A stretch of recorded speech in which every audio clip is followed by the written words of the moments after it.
ముందుగా వెలుగు పేపర్ను చూసుకుందాం. ఇక అంతటా పోలింగే జరిగింది నిన్న. 5 రాష్ట్రాల్లో దాదాపుగా అన్నిట్ల పోలింగే జరిగింది కాబట్టి ఇక గవే రాసుకొచ్చి ఉంటాడు. 4th పేజ్లో 64% పోలింగ్, 9 రాష్ట్రాలు ఒక యూటీలోని 96 ఎంపీ సీట్లకు ముగిసిన పోలింగ్. 96 ఎంపీ సీట్లకు సంబంధించి నిన్న పోలింగ్ ముగిసింది. ఈ 96 సీట్లు అత్యంత కీలకమైనవి. ఇందులో మన ఆంధ్రప్రదేశ్ నుండి 25 సీట్లు, మన దగ్గర నుంచి 17 సీట్లు, అదేవిధంగా ఇక మిగతా రాష్ట్రాల నుండి కూడా కొన్ని సీట్లు అవన్నీ కలిసి 96 సీట్లు. ఈ 96 సీట్లు అటు కాంగ్రెస్ కానీ ఇటు బీజేపీకి కానీ వాళ్ళు ఎవరు అధికారంలోకి వస్తారు అనేది తేల్చబోయే సీట్లే ఇవి.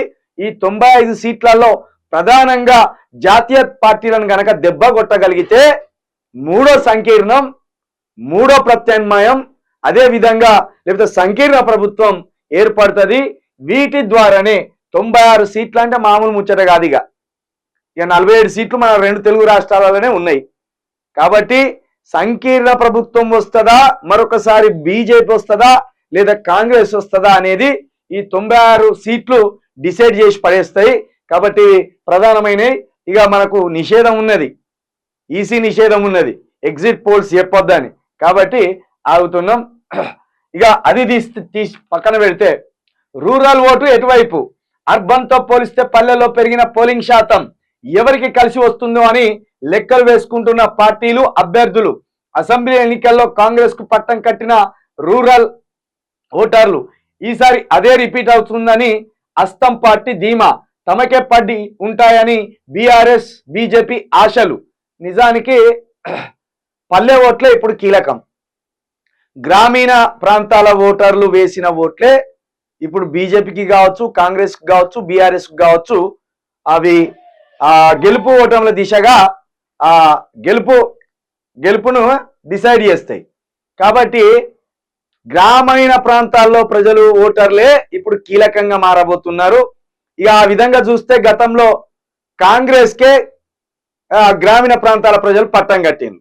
అయితే ఇప్పుడు కొంచెం ఆ ఓటింగ్ శాతం పెరిగిందట.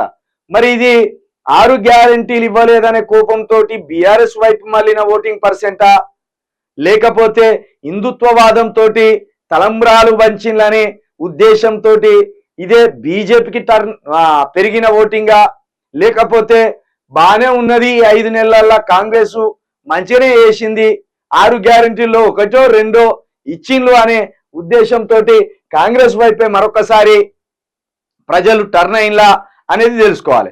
ఇక్కడ 6 గ్యారంటీలు ముట్టలేదు, కాకపోతే గ్రామీణ వాతావరణంలో కూడా కొంత విషభావజాలం వచ్చింది. అదే విధంగా అంటే గ్రామీణ ప్రాంతాల్లో కూడా కొంత బీసీ యువకుల్లో ఈ జై శ్రీరామ్ అనే నినాదం వాళ్ళని చుట్టుముట్టింది. గ్రామీణ ప్రాంతాల్లో అది వచ్చేసింది, ఆ విద్వేషం వచ్చేసింది. నిన్న మా గ్రామానికి పోతే కూడా కొంతమంది ఆ జెండాలు కప్పుకొని అలా కూర్చున్నారు. కాబట్టి ఇది మంచి పద్ధతి కాదు. గ్రామీణ ప్రాంతాల్లో మత విద్వేషాలు ఎట్టి పరిస్థితి మంచి పద్ధతి కాదు. అసలు గ్రామీణ వాతావరణంలోకి బీజేపీ వచ్చిందంటేనే గ్రామంలో అలజడి మొదలైందని అర్థం, గ్రామంలో కొట్లాటలకు తెరదీయబోతున్నారని అర్థం. ఇక గ్రామీణ వాతావరణంలో కూడా ఎవడెవడు కొట్టుకుంటాడంటే ఎస్సీఓలు బీసీఓలు కొట్టుకుంటారు ఆఖరికిగా. అదే జరగబోతుంది. కాబట్టి ఈ పెరిగిన ఓటింగ్ మరి బీజేపీకా, కాంగ్రెస్ కా, బీఆర్ఎస్ కా అనేది తెలియదు. అది